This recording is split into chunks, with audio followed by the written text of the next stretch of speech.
Volvemos y ya le damos la respuesta a esta pregunta. ¿Qué artista convirtió un migitorio en una obra de arte? Y la respuesta correcta es Marcel Duchamp.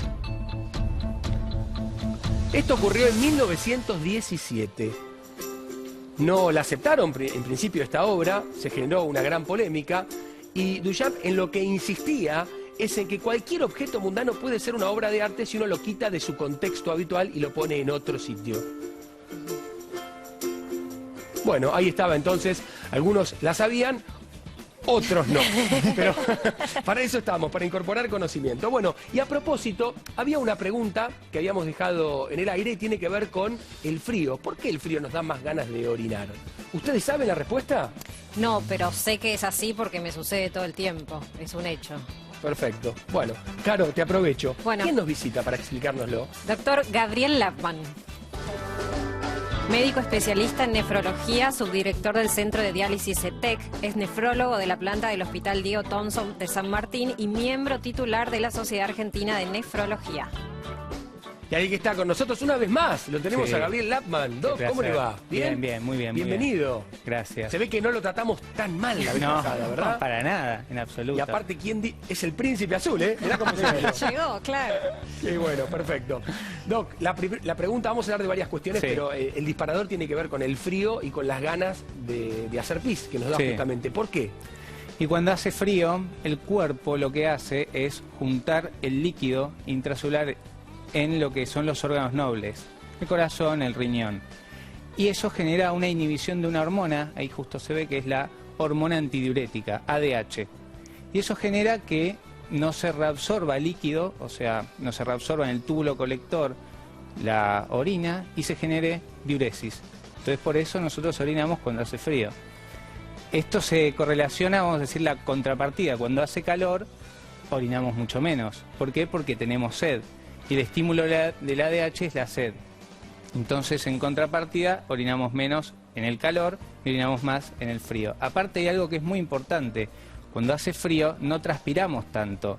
Entonces, nosotros con la transpiración eliminamos líquido. En cambio, cuando hace calor, sí eliminamos el excedente de líquido. Ahora es curioso porque más allá de la transpiración, que es un hecho puntual importante, cuando hace calor uno se hidrata más y toma más cantidad de agua. Justamente, porque el centro de la Y uno sed... pensaría que al tomar más agua tiene más ganas de ir al baño. No, lo que pasa es que como uno transpira más, se estimula el centro de la sed. Y eso es por osmolaridad sanguínea. La osmolaridad aumenta, se estimula la sed y por eso toma más y orina menos. Generalmente el cuerpo tiende a, obviamente, reabsorber, a cuidarse. Nosotros tenemos un modelo ahorrador, como si estuviésemos en la época paleolítica. Lo que pasa es que ahora tenemos acceso a bebidas, comidas, por doquier, pero la realidad es que antes no ibas caminando y agarrabas un agua mineral. Entonces la sed te cuidaba.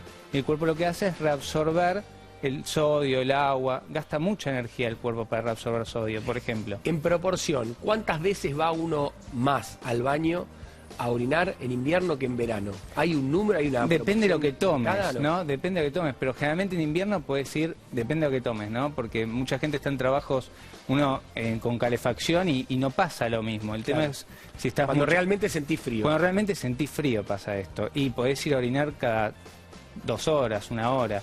Algo que no es tan frecuente. Yo tengo que preguntarte con respecto al tamaño de las vejigas, porque veo gente que va cada 2 minutos al baño y gente que no, y entonces se me ocurre pensar que tienen diferentes vejigas o diferente sistema, ¿no?, de contracción, digamos. ¿Todas las vejigas son iguales? Generalmente sí, el problema está o en la uretra, que es corta, o en la cantidad de líquido que toma uno. Generalmente, a veces hay algunas enfermedades como la diabetes insípida o la diabetes per se, que genera algo que se llama poliuria, en el cual uno orina de más. Pero normalmente el tema está en la uretra, que es más corta. La uretra es el músculo, La digamos, uretra, no, perdón, la uretra es, después de la vejiga viene la uretra, que es donde se elimina la orina. Es una parte del sistema urinario, la parte final del sistema urinario. Doctor. Igual, perdón, Connie, porque me quedé pensando con el tamaño de la vejiga. Uno empieza a tener deseos de ir al baño cuando la vejiga está cerca de la mitad. No es que la vejiga se llena y ahí nos dan ganas. Las ganas vienen. Cuando se llena del todo ya es insoportable el Ya es deseo insoportable. y las Uno ganas de tiene, hacer. como dijo antes el pediatra, normalmente no tenemos que aguantar las ganas de ir al baño a orinar, ¿no? Porque eso puede tener contraproducencias, por ejemplo, infecciones urinarias, enfermedades renales, etcétera. Entonces uno, cuando tiene ganas, va, no importa la cantidad de la vejiga. El tema es ir al baño en el momento. ¿Por qué? Porque mucha gente trabaja y trabaja de corrido, gente que ve este programa y dice, bueno, no puedo ir al baño porque tengo que terminar tal cosa, claro, y después termina con infecciones urinarias y pierde más días laborales, ¿no? Doctor, justo está diciendo infecciones urinarias. ¿Por qué cuando tenés infección urinaria te dan esa como que tenés la sensación de tener ganas de hacer pis, pero eso no sé si vas a hacer? Eso se llama disuria, dolor al orinar, y urgencia miccional, que es esta urgencia que uno tiene. ¿Por qué? Porque las bacterias que colonizan el uroterio, o sea, esta uretra, generan una ruptura y eso genera dolor y ganas de ir a orinar, justamente. Y aparte la orina no es efectiva, se orina muy poquito, linitas, a veces hasta con sangre. Es muy interesante. Terrible. Eso. Tengo que preguntarte la diferencia entre cistitis y infección urinaria, porque siempre lo confundimos o hablamos de lo mismo y no es lo mismo. Bien, muy buena, excelente tu pregunta. Bien, Caro. Vamos. Bien, Caro. Bien, porque ya el ciclo lleva varios días y esto no había ocurrido. Así que, bienvenido. No, porque es una pregunta que hacen muchos los pacientes. La infección urinaria es el síndrome de infección urinaria, que está compuesta por cistitis, que es la infección urinaria baja, la que no produce repercusión general, y pielonefritis, que es la infección urinaria alta. La pielonefritis afecta a los riñones y la cistitis no, afecta generalmente la vejiga y la uretra. Entonces hay que diferenciar entre la infección urinaria baja y alta. Infección urinaria es todo el proceso, no diferencia entre alta y baja. Por eso la cistitis es la baja. Hablemos, doctor, un poco de la función que cumplen los riñones. Perfecto. Y qué pasa cuando evidentemente empiezan a fallar o tienen alguna dificultad. Bueno, obviamente no hay muchos nefrólogos en el mundo. La realidad es que es una especialidad media extinguida. Nuestros padres. Nuestros padres, exactamente. Uno de los pioneros de la nefrología en Argentina. Así que la nefrología es una especialidad relativamente joven, surge después de la clínica médica. Y los riñones tienen funciones muy importantes. Acá tenemos una placa en que define algunas. Por ejemplo, la formación de la orina, el control de la presión arterial. En casi todo el mundo la presión arterial la manejan los nefrólogos, no tanto los cardiólogos. Acá la repartimos. El control de estado ácido-base, que eso es muy importante. La formación de eritropoyetina, que es una hormona que la habíamos nombrado en el momento de apunamiento, que sirve para justamente producir glóbulos rojos. También el control de la osmolaridad plasmática, que justamente es esto lo que hablamos de por qué en el frío nosotros orinamos más, porque generalmente la osmolaridad va variando. La concentración de electrolitos y el control de la volemia. O sea, el riñón tiene muchas funciones. Es un órgano par, o sea, son dos, que se encuentran en el retroperitoneo, en la región lumbar, que generalmente con uno se puede vivir. Esto es digamos, uno puede donar, claro, puede donar el riñón y seguir viviendo normalmente con un solo riñón, y tiene muchas funciones. Y cuando estos dejan de funcionar, hay varios estadios cuya principal causa es la diabetes y la hipertensión. Quiero dejarlo claro porque 28.000 personas se dializan en el país y la principal causa es la diabetes y la hipertensión arterial. Cuando estos deterioran la función renal, uno va preparando al paciente para un tratamiento de sustitución. Más allá de que eso es lo más habitual, también puede darse por algún traumatismo, algún accidente. Puede haber traumatismos renales y que tengan alguna ruptura y que tengan que ser sacados, operados. Pero eso es bastante raro. Generalmente puede haber traumatismo en uno y se queda con el otro y puede vivir. Bueno, sí. Eso le pasó a Pizzi, el jugador primero, entrenador de la selección chilena, en un golpe, atacante número 9 contra el arquero, sufrió un golpe muy fuerte y le tuvieron que quitar un riñón. Bueno, pudo seguir jugando y hacer su actividad y la vida, por supuesto, con uno solo. Sí. Pero sí, fue un golpe muy fuerte. Vemos un cuadro aquí atrás que dice insuficiencia renal aguda, normal y crónica. ¿Cuál es la diferencia? Me encanta tu pregunta. La aguda es algo que sucede en un periodo de tiempo, digamos, en menos de una semana. En cambio, la enfermedad renal crónica va pasando en el tiempo, es más de 3 meses el deterioro de la función. ¿Qué quiere decir deterioro de la función? Cuando los riñones no filtran adecuadamente. Nosotros los nefrólogos pedimos algunos índices, entre ellos está la creatinina y la urea. Esos valores el paciente que tiene enfermedad renal crónica los conoce. Cuando están elevados es porque los riñones no funcionan bien, y cuando están elevados crónicamente es porque tiene enfermedad renal crónica. Es una enfermedad silenciosa, no da síntomas. Y esto es muy importante que la gente lo conozca. Y eso se puede chequear rápidamente con una ecografía y un análisis de sangre. La aguda se da principalmente en pacientes que están cursando una internación, por ejemplo, en terapia intensiva y tienen una hipoxia o tienen un shock o una enfermedad multisistémica, que el riñón deja de funcionar como parte de un epifenómeno general. Sí. Entonces ahí es cuando nosotros intervenimos quizás con una diálisis de agudo. Obviamente tenemos dos y el riñón, lo ideal, funciona al 100%. Sí, sí. ¿Cuándo necesitamos diálisis y eventualmente después un trasplante? Es decir, ¿qué porcentaje del riñón tiene que funcionar para que no, digamos, para poder valerse por sí mismo y no recurrir a la diálisis? Mira, la pregunta está perfecta. Hay 5 estadios de enfermedad. Nos la vamos renal. a creer, Doc, si nos sigue. No, pero es que son preguntas que se va a hacer todo el mundo y que es muy importante esclarecerlo. Hay 5 estadios de enfermedad renal crónica, de la 1 al 5. Sí. Acá los tenemos.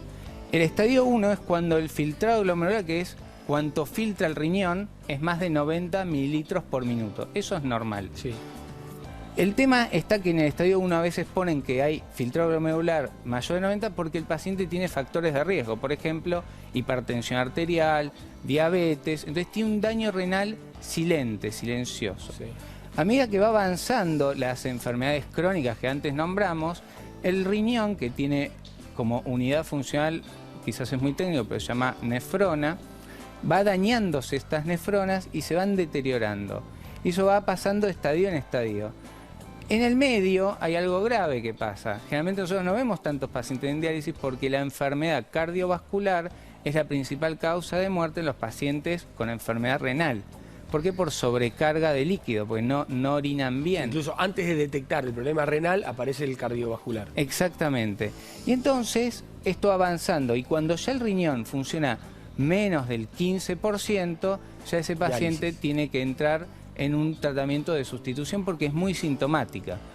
O sea, la enfermedad renal crónica al final de su periodo es sintomática. Da náuseas, da vómitos, da temblores, el paciente no puede comer bien, se desnutre. Entonces yo tengo que hacer toda una adecuación de este paciente como nefrólogo, trabajando con un asistente social, con una nutricionista, con un psicólogo, para ir llevando a este paciente al tratamiento de reemplazo o sustitución renal. Y doctor, ¿puede Para ser ir al tratamiento. hereditario el problema de riñones? Sí, sí, puede ser hereditario. Por ejemplo, la poliquistosis renal es una causa hereditaria, o sea, quistes que se van formando en los dos riñones y los va deteriorando.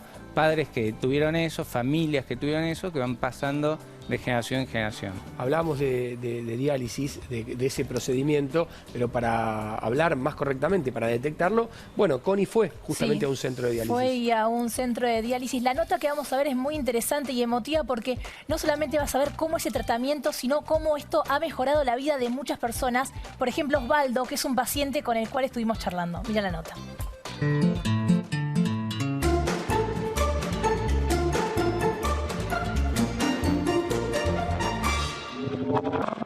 Patricia, ¿qué es lo más importante de este tratamiento? Lo más importante, o sea, el diálisis cumple 2 funciones básicas, que es depurar la sangre y eliminar líquidos. 2 cosas que el paciente no puede hacer justamente por su falla renal. ¿Y cómo es esta máquina? Contame cómo es el tratamiento. Lo principal es el filtro, Que sería como los riñones. los riñones. Sí. Exactamente. Después el equipo lo que hace es medir temperaturas del líquido de baño que se utiliza para limpiar la sangre, medir las presiones, no la presión del paciente, sino la presión que está en el acceso vascular, porque el paciente necesita un acceso vascular para poder realizar este tratamiento, que puede ser un catéter o puede ser una operación que se le hace, que se une una vena y una arteria de ese paciente y en base a esa operación se le colocan 2 agujas, por una sacamos la sangre y por la otra devolvemos la sangre limpia. ¿Y se queda ahí cuánto tiempo? 4 horas y lo hace 3 veces a la semana. Y después hace las actividades normales en su vida. Exactamente, tratamos de que salgan con una calidad de vida buena para ellos mismos. Nosotros tenemos pacientes que estudian, pacientes que trabajan antes de dializarse o se van de aquí a estudiar o a trabajar. Y al tener el mismo turno, ¿no? Se hacen amigos, es como que ya se conocen todos. Claro, claro, termina siendo un club social, Sí. ¿viste? Porque se conocen, están hablando con gente que realmente tiene su mismo problema. Que eso es muy importante. Claro.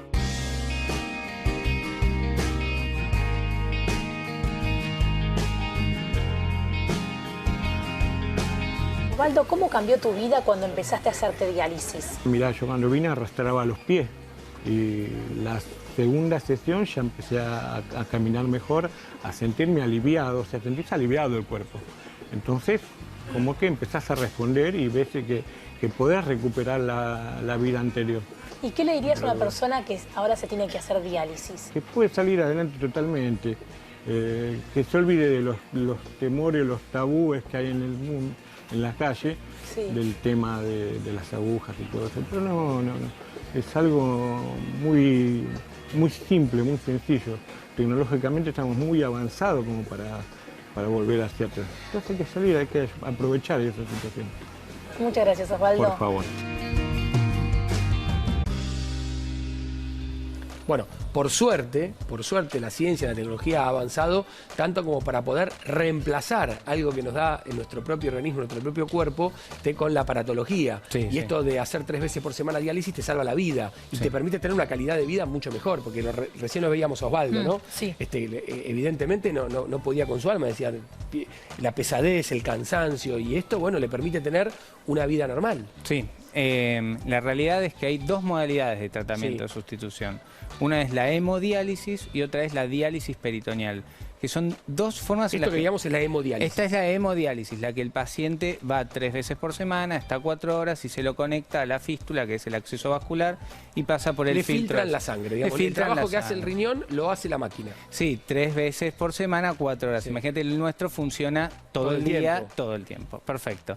Pero con ese poco, que es ese tiempo, logramos tener un filtrado de 10 mililitros minuto. Además le damos la eritropoyetina, porque esa, al no funcionar el riñón, se la tenemos que dar en forma exógena. Bueno, y ahí obviamente va generando este ambiente, como bien preguntó Connie, en el que los pacientes empiezan a conectar. Y entonces ya son como una familia, y eso les genera una satisfacción muy grande. ¿Cuál es la otra? Y la otra es la diálisis peritoneal, que se hace a través del peritoneo y se hace en la casa, no se hace en un centro de diálisis. ¿Cuántas veces? Se hace todos los días, Todos los días. sí, 4 veces por día, en el que se hace un cambio, que dura media hora, dejan el líquido en el peritoneo y se utiliza el peritoneo como una unidad filtrante, como si fuese el riñón. Y ahí se sacan todos los solutos, porque el fin de esto es eliminar todos los tóxicos que Claro. se acumulan en el cuerpo, que normalmente elimina el riñón, lo elimina el método de Pero, sustitución. ¿cuál es la diferencia entre uno y otro? Las Sí, explicaste, sí. digo, pero Sí, sí. ¿cuál es el paciente que hace una? ¿Qué tipo de paciente hace la otra o es indistinto? Cuando entra de nuevo, cuando el paciente entra a diálisis de nuevo, nosotros le damos la elección. ¿Usted quiere hacerlo en su elige el casa? paciente. Exacto. ¿Usted quiere hacerlo en su casa o quiere venir a un centro de diálisis? Hay gente que es selección negativa. Efectivos son los dos. Efectivos son los dos. Cumplen los dos perfectamente Sí, su sí. función. Sí, sí, sí. Los dos son efectivos. De hecho, la gente joven, por ejemplo, que tiene poliquistosis renal, que recién hablamos, muchas veces decide entrar en diálisis peritoneal porque quiere viajar, porque obviamente se puede llevar el material al lugar donde viaja, le da mayor libertad. Pero lo tiene que hacer 4 veces en el día. 4 veces en el día. Todos los días. Todos los días, sí, sí, sin feriados. Los dos ni tienen nada. sus pros y sus contras. Los dos tienen sus pros y sus contras, pero es el camino al trasplante. Claro. Digamos, yo tuve, ¿Inexorablemente uno tiene que ir al trasplante? si el paciente lo desea, sí, porque hay pacientes que no se quieren trasplantar. Pero si el paciente lo desea, elige uno de estos tratamientos y luego se trasplantan. He tenido pacientes que empezaron por diálisis peritoneal, se trasplantaron, rechazan el trasplante, vuelven a hemodiálisis y se trasplantan nuevamente. Y ahora viven perfecto. Mirá vos. Digamos, el tema es ponerle garra y decir salir de esta situación y poder ver el horizonte, ¿no? No hundirse en un vaso de agua. Bien.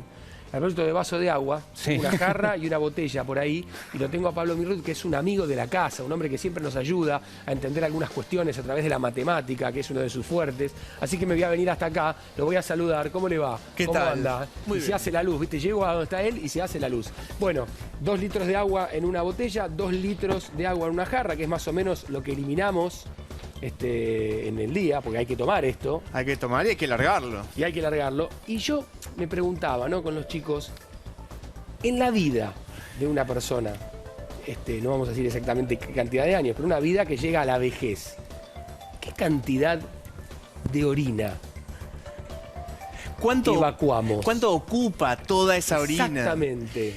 Te Debe veré- ser una barbaridad. Es una barbaridad y lo voy a poner en referencia a algo que todos conocemos, una pileta olímpica. 25 por 50. Mide 50 metros de largo, 25 de ancho y 2 metros de alto, pongamos. Sí. Me pongo yo el protagonista. Si yo dedico toda mi vida, no toda mi vida, sino todo el pis de mi vida, a tratar de llenar la Qué pileta. lindo tema, ¿eh? Qué lindo tema. Sí. ¿Vos creés que yo solo puedo llenar esa pileta con el pis que regularmente hago? Por ahí van a necesitar ayuda de alguien. Necesitas más. ayuda. Vos me ayudarías. Nosotros O dos. sea, tenemos que orinar la pileta. Sí, tenemos que llenar la pileta que empieza Yo creo que vacía. Connie es una especialista, porque lo dijo al principio del programa, pero no. ayudo. La pregunta es, ¿cuánta gente, cuántas personas a lo largo de toda su vida tendrían que hacer el pis para completar Una esa pileta olímpica? Una pileta olímpica, Y vamos eso a es lo que me vas a dibujarla. decir vos a través de los números. Yo no tengo ni idea. Exactamente. Pero podemos hacernos una primera idea. ¿Cuánto creen ustedes? ¿Cuánto crees vos? ¿Cuántas personas? Sí, 5. 5, Yo digo 10. 10. 4. 100. Doctor, 3 personas. 3 personas. Vamos a hacer las cuentas.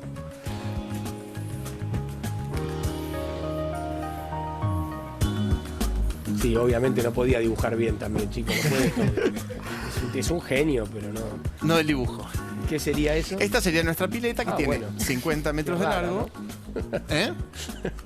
No, te cargo nada más. Bueno. Perfecto, esta es la pileta. Y 2 de alto. 50, 25, 2. Bien, y esto es lo que hacemos cada día. Claro. Ahora, esto es muy difícil, de una forma muy rara. Entonces, ¿qué hice? Lo simplifiqué a esto. ¿Esto qué es? ¿Un cubo? ¿Un litro? Esto es un litro. Y aunque parezca mentira en primera instancia, acá entran 2 de estos, o 2 de estos caben acá. Bien. Esto es un cubo que tiene 10 por 10 por 10. Esto es casi la definición de lo que es un litro. Bien. Perfecto. Perfecto. O sea que ahí tenemos un litro. Acá bien. tenemos un litro. ¿Por ¿Cuán- cuántos días de vida lo vas a hacer? Lo voy a hacer 2 litros por día Claro. por 365 días en el Un año. año, pero ¿cuántos años le Pongamos- vas a dar la persona de vida? Voy a hacer 75. Bien, está bien. ¿Está bien? Una buena vida, dice mí.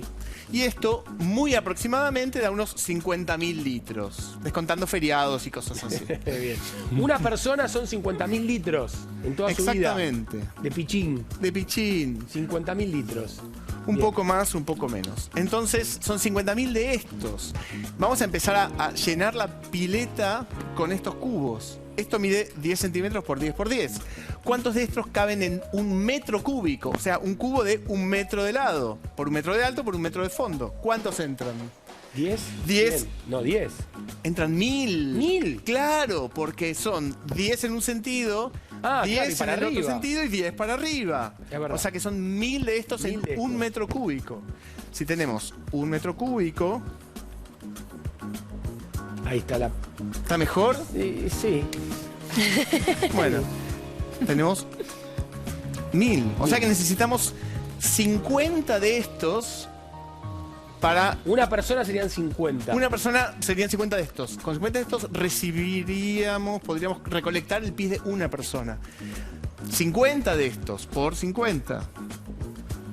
Perdón los números. Y acá tenemos 50 metros de largo. O sea que podemos sencillamente poner un cubito acá, otro cubito acá, otro cubito acá y todo a lo largo hasta el último cubito. Y acá ocupa uno de fondo, ¿sí? Sí. O sea que esta primera fila de cubos es la que sería llenada por una persona. Bien. Vamos a ver entonces cuántas de estas filas caben en la pileta. Quedé corto, ¿no? Te quedaste corto, exactamente. Son 25 de estas a lo largo por 2 de alto, son 50. O sea que harían falta, todos se quedaron bastante cortos. Alguien dijo 100, se pasó. Sí, Claro, sí, me rápido. pasé. 50 personas necesitamos. Aproximadamente, todos estos cálculos son bastante aproximados. Se lo aplaude, me gusta. Gente aplaude, le gusta esto, muy bien. Las cuentas son aproximadas, si quieren discutirlas en Twitter, después podemos seguir la No, pero charla. está bien, es un aproximado, tampoco se puede saber con certeza, bueno, habría que hacerlo de otra manera. Hay Pero muchas- Está bien, aproximadamente 50 personas que llegan a 75 años en toda su vida Llenan una pileta olímpica. Exactamente. Con orín. Con su pichín. Con su pichín. Perfecto. Bueno, siempre es interesante escucharlo a Pablo. Tenemos que hacer una pausa muy cortita y venimos, no se va nadie, nos quedamos que ya vienen las conclusiones, ya estamos.